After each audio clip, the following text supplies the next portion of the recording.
आज हम संवेगावस्था में होने वाले शारीरिक परिवर्तनों का अध्ययन करेंगे।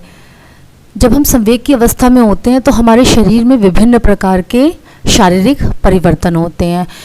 ये शारीरिक परिवर्तन दो प्रकार के होते हैं, बाह्य शारीरिक परिवर्तन और आंतरिक शारीरिक परिवर्तन।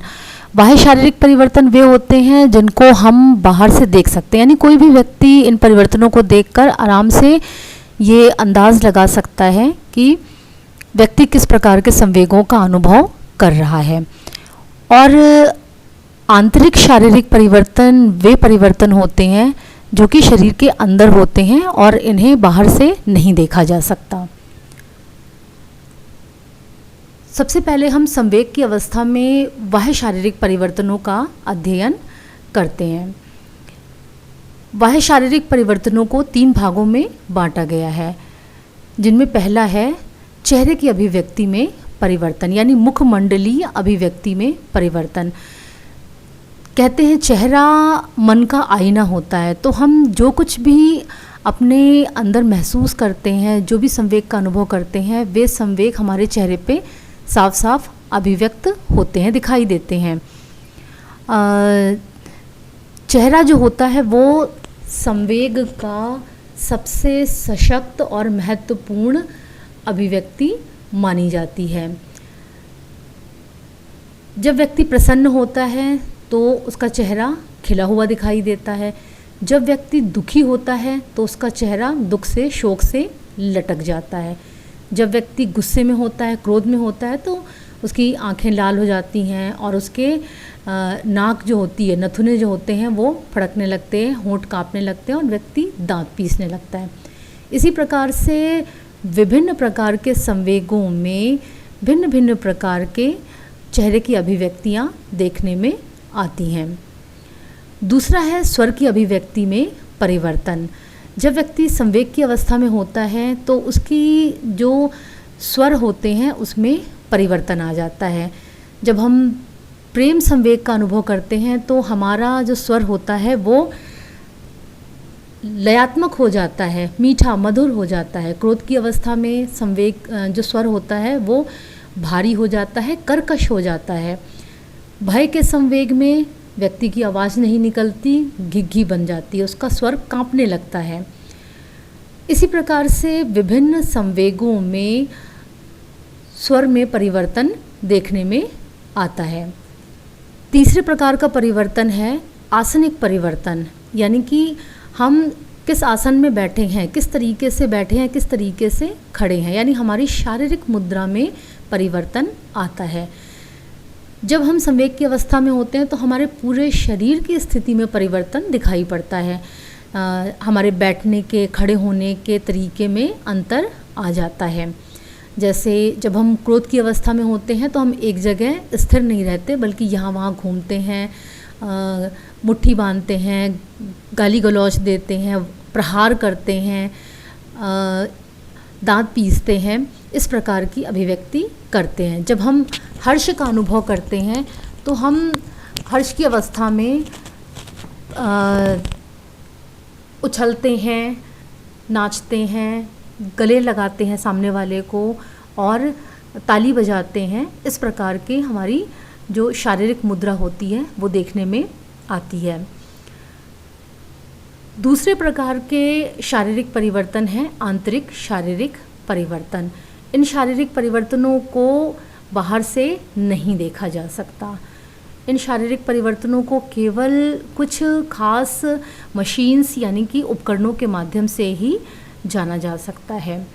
ये शारीरिक परिवर्तन, जिनमें सबसे पहला परिवर्तन है हृदय की गति में परिवर्तन, यानी हार्ट बीट्स में चेंज।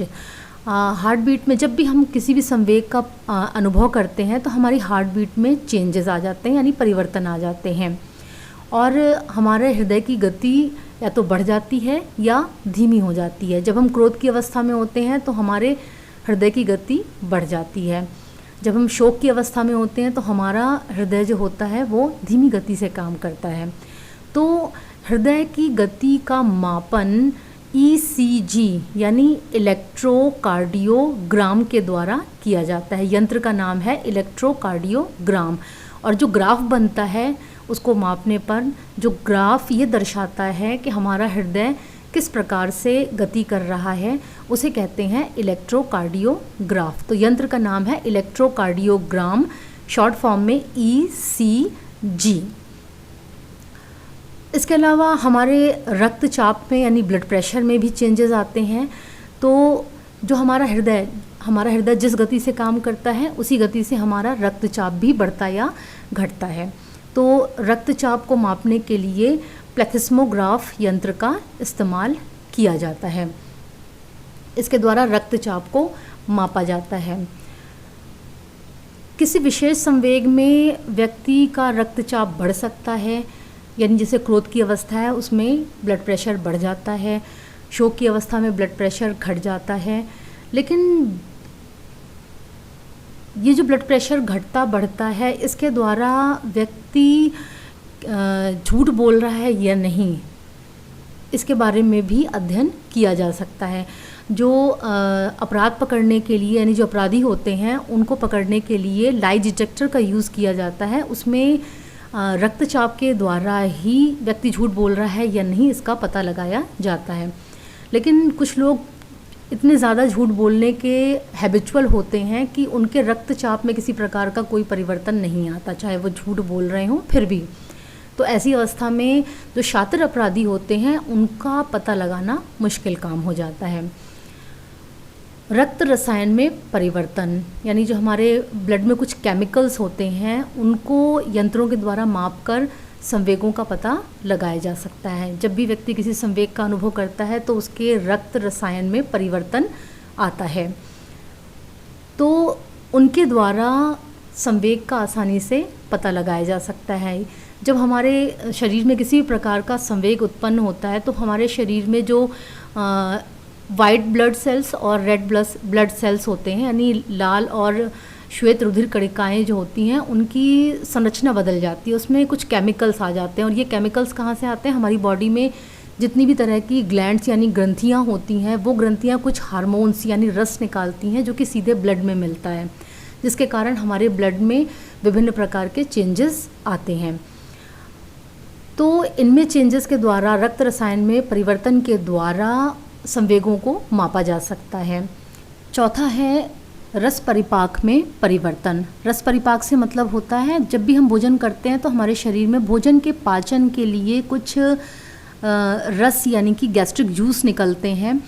तो जब व्यक्ति संवेग का अनुभव करता है तो ऐसे में भोजन का पाचन जो होता है वो कुछ समय के लिए क्या होता है, बंद हो जाता है, क्योंकि हमें इंस्टेंट एनर्जी यानी अतिरिक्त त्वरित ऊर्जा की ज़रूरत होती है, जिससे हम संवेग में अपनी क्या करें, जो हमारे शारीरिक क्रियाएं हैं उनको कर सकें।